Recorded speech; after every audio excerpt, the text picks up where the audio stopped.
Hello friends, स्वागत है आप सभी का हमारे यूट्यूब चैनल सीजी ज्ञान पर। दोस्तों, इस वीडियो में हम महत्वपूर्ण प्रश्न देखेंगे शिक्षक अभिरुचि का, जो कि आपके छत्तीसगढ़ प्री बीएड और डीएड एग्जाम के लिए बहुत ही ज़्यादा इंपॉर्टेंट है। साथ ही अभी शिक्षक भर्ती जो हो रहा है उसके लिए भी ये जो है टॉपिक है बहुत ही इंपॉर्टेंट है, क्योंकि इसमें हमने समावेशी शिक्षा और विशिष्ट आवश्यकता वाले बच्चे से संबंधित प्रश्नों को शामिल किया है। तो ज़रूर वीडियो को अंत तक देखिएगा, और चैनल पर नए हो तो चैनल को ज़रूर सब्सक्राइब कीजिए, वीडियो को लाइक कीजिए, शेयर कीजिए।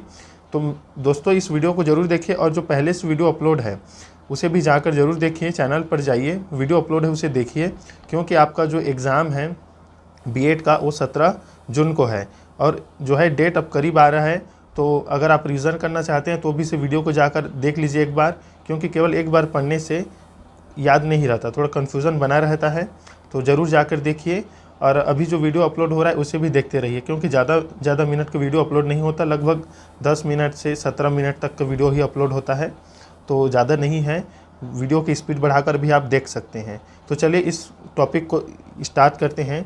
देखिए, प्रश्न है, एक शिक्षक होने के नाते बच्चों को गृह कार्य देने के संबंध में निम्न में से आपका विचार क्या है। एक शिक्षक होने के नाते बच्चों को गृह कार्य देने के संबंध में निम्न में से आपका विचार क्या है। अधिक मेधावी बच्चों को गृह कार्य देने की आवश्यकता नहीं है।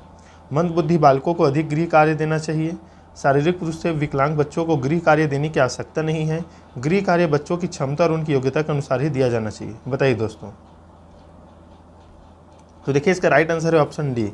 जो गृह कार्य है मतलब होमवर्क है, वो बच्चों की क्षमता, कि उनमें कितनी क्षमता है उस कार्य को करने में, उसके आधार पर, और उनकी योग्यता, उनकी काबिलियत के आधार पर ही दिया जाना चाहिए। तो ऑप्शन डी इसका राइट आंसर होगा। चलिए देखते हैं अगला प्रश्न। आपकी कक्षा का एक बच्चा बोलते समय हकलाता है। कक्षा में आप उसे खड़ा होकर पाठ को पढ़ने के लिए कहते हैं, तो आप उस बालक का सहयोग कैसे करेंगे। बालक के हकलाने से पूर्व ही उचित शब्दों का उच्चारण करेंगे। कक्षा में विशिष्ट परिस्थितियों का निर्माण करेंगे जिससे कि उस बालक में स्वयोग्यता का विकास हो सके। अन्य बच्चों से उसे पढ़ने में मदद करने को कहेंगे, या उसके हकलाने पर अन्य बच्चों को हंसने देंगे। बताइए दोस्तों। तो देखिए, इसका राइट आंसर है ऑप्शन बी। कक्षा में विशिष्ट परिस्थितियों का निर्माण करेंगे जिससे कि उस बालक में स्वयोग्यता का विकास हो सके।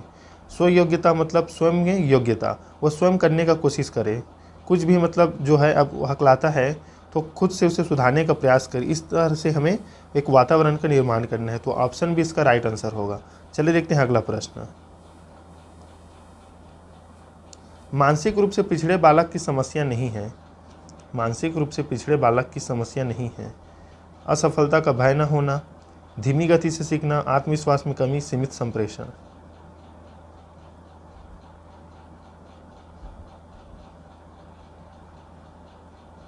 तो देखिए, मानसिक रूप से पिछड़े बालक की समस्या कौन सा नहीं है।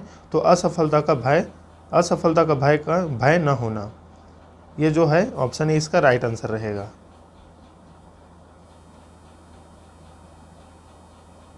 अगला प्रश्न देखते हैं दोस्तों। आपकी कक्षा का एक बालक मानसिक रूप से पिछड़ा हुआ है। आप उसकी मानसिक समझ का विकास करने के लिए निम्न में से क्या उपाय अपनाएंगे। आपकी कक्षा का एक बालक मानसिक रूप से पिछड़ा हुआ है। आप उसकी मानसिक समझ का विकास करने के लिए निम्न में से क्या उपाय अपनाएंगे। उसे अधिक गृह कार्य देना शुरू करेंगे, कम गृह कार्य देना शुरू करेंगे, उसके ऊपर ध्यान देना छोड़ देंगे, या उपरोक्त सभी। बताइए दोस्तों।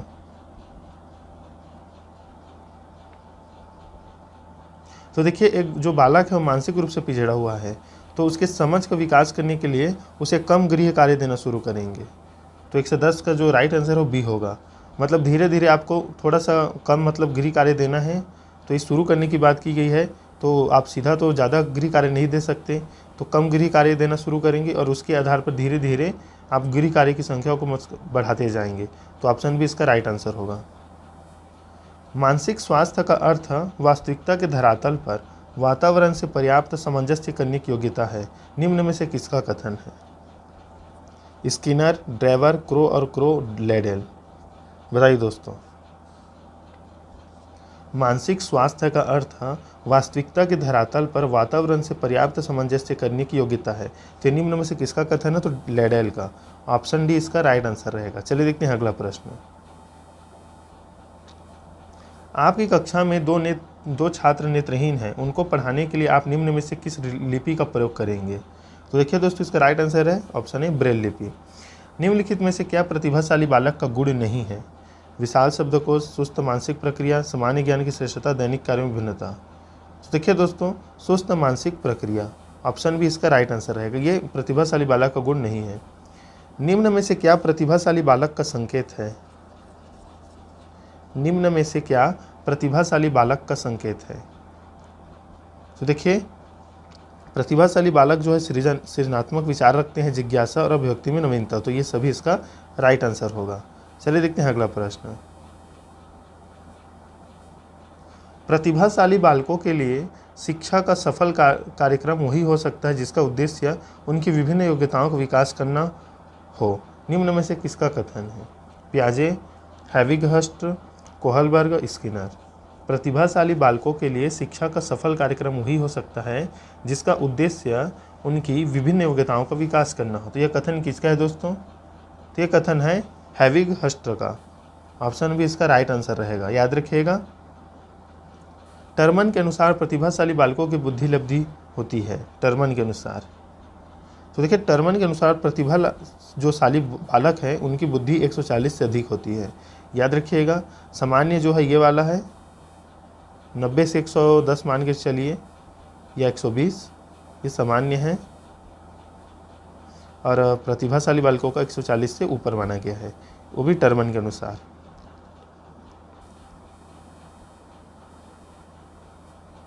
पिछड़े बालकों की बुद्धि लब्धि होती है। पिछड़े बालकों की बुद्धि लब्धि होती है।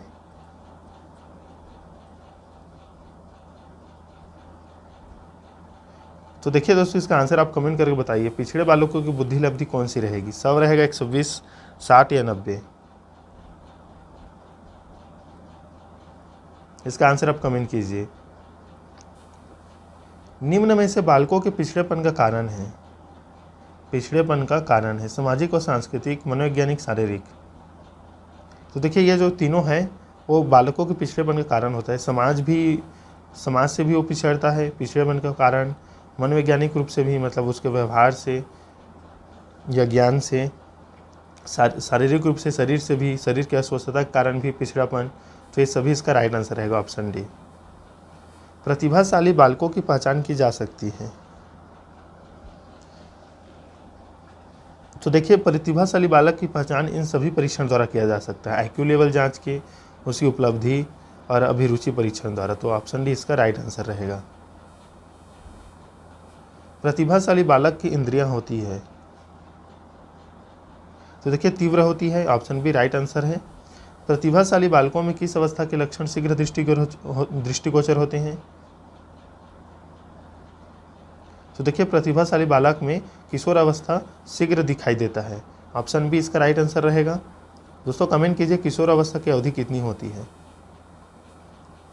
सृजनात्मक के विकास में सहायक नहीं है। खेल, भाषण, हास्य क्रियाएं, निर्माण संबंधी क्रियाएं। तो देखिए, जो भाषण है वो सृजनात्मकता के विकास में सहायक नहीं है।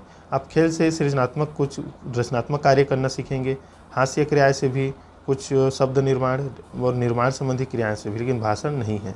ऑप्शन भी इसका राइट आंसर रहेगा।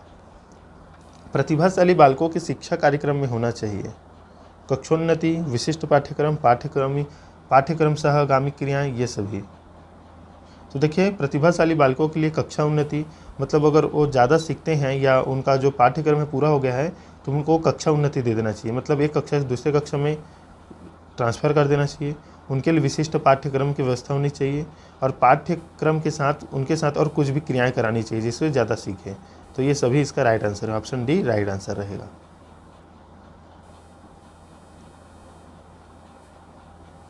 आपकी कक्षा की एक बालिका मीरा विद्यालय में होने वाली प्रत्येक क्रिया के विषय में जानने के लिए सबसे अधिक उत्सुक रहती है। आपकी उसकी इस प्रक्रिया पर प्रतिक्रिया होगी।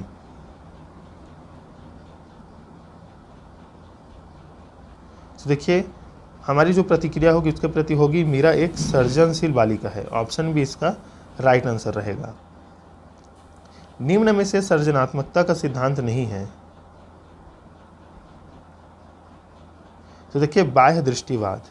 सृजनात्मकता का सिद्धांत नहीं है बाह्य दृष्टिवाद। ऑप्शन सी इसका राइट आंसर रहेगा। किसी बालक में सृजनात्मकता की जांच करने का उपयुक्त साधन है। तो देखिए निरंतरता परीक्षण, लोचनीयता, मौलिकता। तो ऑप्शन डी इसका राइट आंसर रहेगा। एक शिक्षक होने के नाते पिछड़े बालकों के प्रति आपका दृष्टिकोण होना चाहिए।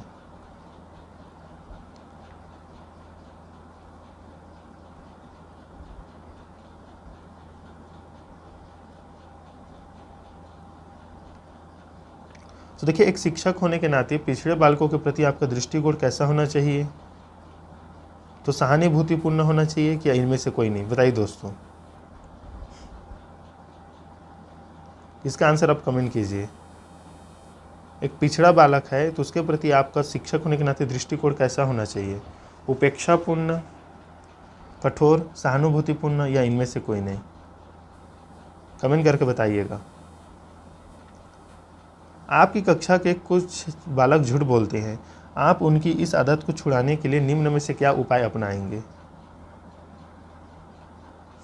उन्हें सत्य बोलने के लिए प्रेरित करेंगे, कक्षा में जो बालक सत्य बोलते हैं उन्हें पुरस्कृत करेंगे, सभी बालकों को झूठ बोलने की हानि के विषय में समझाएंगे। तो ऑप्शन डी इसका राइट आंसर रहेगा। चलिए देखते हैं अगला प्रश्न।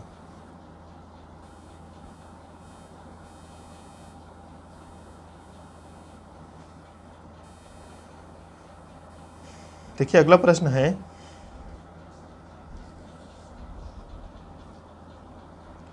आपकी कक्षा का एक बालक बहुत ही क्रोधी प्रवृत्ति का है और वह हर बात पर क्रोध करता है, आप उसके इस दोष के निवारण हेतु निम्न में से क्या उपाय करेंगे? तो देखिए दोस्तों इसका राइट आंसर हो जाएगा, आप उसे समझाएंगे कि क्रोध करने की क्या क्या हानियां हैं। 129 का ए इसका राइट आंसर होगा। किसी बालक में सृजनात्मकता का गुण होने के लिए निम्न में से क्या आवश्यक है? तो देखिए कल्पनाशील रहेगा तभी वो कुछ भी कार्य सृजनात्मक रूप से कर सकता है या रचना कर सकता है, निर्माण कर सकता है। तो कल्पना के बिना कोई भी कार्य मतलब किसी भी रचना का निर्माण नहीं किया जा सकता, अतः कल्पनाशील होना बहुत ही जरूरी है।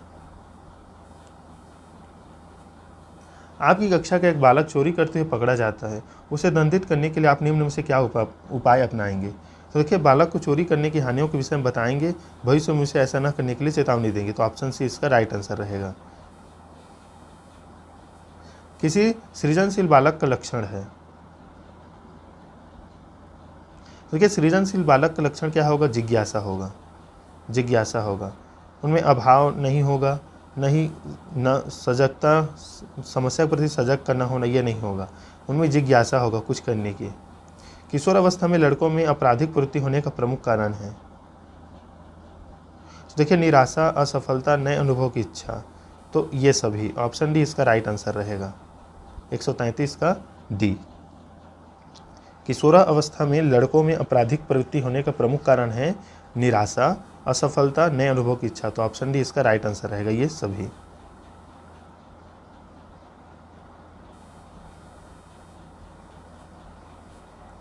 आपकी कक्षा का एक बालक सप्ताह में 2-3 बार स्कूल से भाग जाता है, वह बालक? ऑप्शन सी पिछड़ा बालक है। आपकी कक्षा का एक बालक सप्ताह में 2-3 बार स्कूल से भाग जाता है, वह बालक? विकलांग बालक दिया है, मंदबुद्धि, सामान्य बालक। तो देखिए वह पिछड़ा बालक है और 134 का राइट आंसर है सी। क्या दोस्तों मंदबुद्धि बालक हो सकता है? अगर बुद्धि कमी हो तो भागे, या ऑप्शन सी? लेकिन इसका राइट आंसर ऑप्शन सी लिया गया है, इसलिए मैं ऑप्शन सी बता रहा हूँ, पिछड़ा बालक। क्योंकि स्कूल से जो मतलब 2-3 बार स्कूल से भाग जाता है तो वह बालक पिछड़ा बालक ही होगा, क्योंकि उनको और कार्य होता है। पिछड़ा बालक जो होते हैं उनको घर में कार्य होता है, तो ऐसे बालक ही स्कूल छोड़कर जाते हैं। तो ऑप्शन सी इसका राइट आंसर है और यही बुक में भी लिया गया है। लेकिन मंदबुद्धि बालक भी हो सकता है, लेकिन ज़्यादातर आंसर ऑप्शन सी है। कमेंट करके बताइए आपको क्या लगता है दोस्तों। मौलिकता का गुण निम्न में से किन बालकों में पाया जाता है? मौलिकता का गुण निम्न में से किन बालकों में पाया जाता है? तो देखिए मौलिकता का गुण किस में पाया जाएगा? वे बालक जो सृजनशीलता का गुण रखते हैं उनमें मौलिकता का गुण पाया जाएगा। तो 135 का सी राइट आंसर है। वे बालक जो सृजनशीलता का गुण रखते हैं उनमें मौलिकता का गुण पाया जाता है। यह मौलिकता का गुण निम्न में से किनमें पाया जाता है? तो सृजनशील होते हैं। ये जो क्वेश्चन है दोस्तों शिक्षक भर्ती एग्जाम के लिए बहुत ही ज़्यादा इंपॉर्टेंट है, याद रखिएगा। प्री बीएड के लिए तो ही है ही, और डीएड के लिए भी।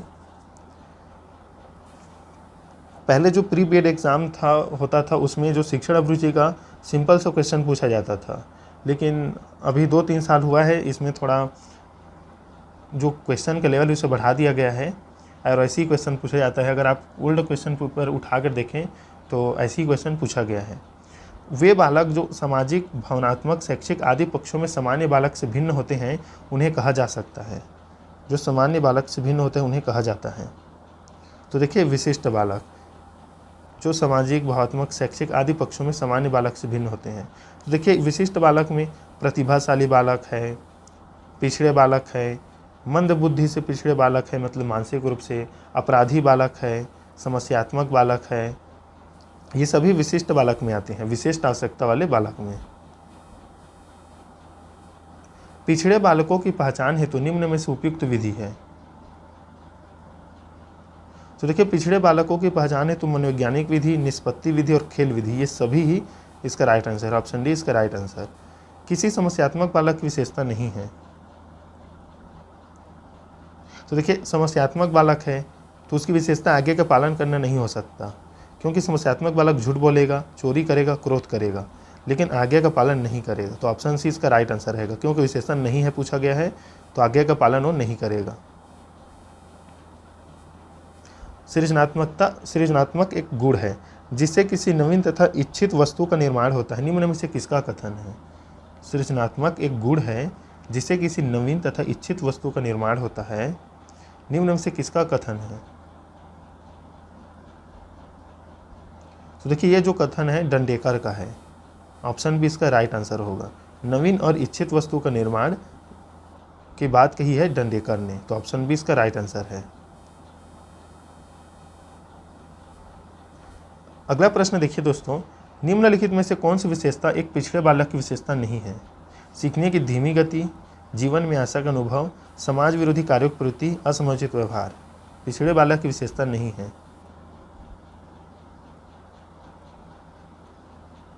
तो देखिए पिछड़े बालक की विशेषता नहीं है जीवन में आशा का अनुभव। उनमें जीवन में आशा का अनुभव नहीं पाया जाएगा। उनमें सीखने की धीमी गति होगी, समाज विरोधी कार्यों की प्रवृत्ति भी पाई जाएगी, असमायोजित व्यवहार मतलब समायोजन की क्षमता नहीं होगी। लेकिन विशेषता नहीं है पूछा गया है तो जीवन में आशा का अनुभव, जीवन में आशा का अनुभव आपके प्रतिभाशाली बालक में, सामान्य बालक में पाया जाएगा, उनकी विशेषता में आएगा, लेकिन इसमें नहीं आएगा। तो ऑप्शन बी इसका राइट आंसर है। देखिए दोस्तों इस वीडियो का लास्ट प्रश्न है, आपकी कक्षा के कुछ बालक चोरी करते हैं, उनकी इस आदत का कारण हो सकता है अज्ञानता, माता पिता की आज्ञा, आत्मनियंत्रण, ये सभी। तो देखिए आपकी कक्षा के कुछ बालक चोरी करते हैं तो उनकी इस आदत के कारण उनकी अज्ञानता हो सकता है, ज्ञान की अधूरी जानकारी या ज्ञान की प्राप्ति न होना, अज्ञानता। माता पिता की आज्ञा ये नहीं हो सकता, ये गलत है, आप ऑप्शन काट दीजिएगा। आत्मनियंत्रण मतलब स्वयं में कंट्रोल, सेल्फ कंट्रोल, ये अगर होता तो वो चोरी ही नहीं करता, तो ये तो होगा ही नहीं, सीधा बात है, ऑप्शन इसका राइट आंसर होगा। तो दोस्तों ये थे इम्पॉर्टेंट प्रश्न आपके शिक्षण अभिरुचि का। और भी वीडियो आएगा, अभी और टॉपिक बचा है शिक्षण अभिरुचि का, उसे भी ज़रूर देखिए क्योंकि आपका एग्ज़ाम बहुत ही नज़दीक है। और जो वीडियो अपलोड है तो उसका प्लेलिस्ट अलग अलग से नहीं बना है, क्योंकि मैंने जो प्लेलिस्ट बनाया है उसमें प्री बीएड डीएड 2023 सीधा लिखा है, तो उसमें बहुत से वीडियो हैं। तो आप चैनल पर जाकर वीडियो पर जाइए ऑप्शन पर, उसके बाद लाइन से देखते जाइए तो आपको समझ में आएगा। प्लेलिस्ट बनाना चाहिए था लेकिन बना नहीं पाया क्योंकि एक ही साथ सब अपलोड हो जाता है। तो आप ज़रूर वीडियो पर जाकर देख लीजिएगा, आपके लिए ज़्यादा अच्छा रहेगा। तो दोस्तों ये थे इम्पॉर्टेंट प्रश्न, मिलते हैं नेक्स्ट वीडियो में, तब तक के लिए धन्यवाद।